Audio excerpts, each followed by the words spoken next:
What's going on, guys? Dr. Eric here again. Today I wanted to talk about why it's not always a great idea to stretch what feels tight, right? Tension is a sign of dysfunction, but it's not always a sign that something needs to be longer, right? Stretching makes muscles longer.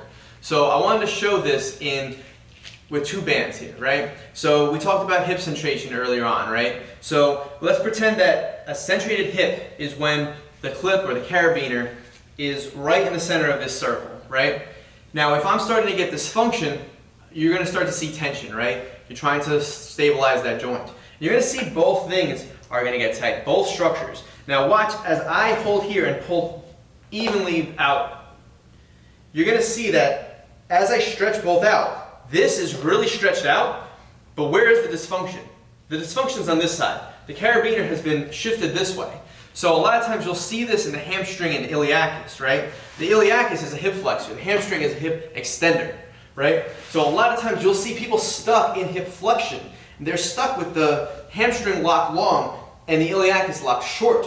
And what they're going to end up doing is they're not going to stand like this, right? They're going to then stand up by arching their back, but they're still having the tension here, and they're going to have the tension here. And you're going to see the answer to this problem is obviously not to stretch the back here, right? Clearly, this is in the front. So you're going to see that if I were to stretch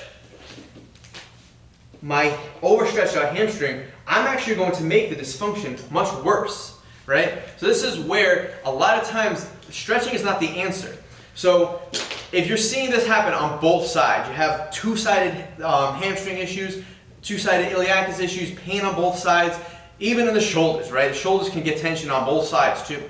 That's going to always be because you're not creating intra-abdominal pressure at your core.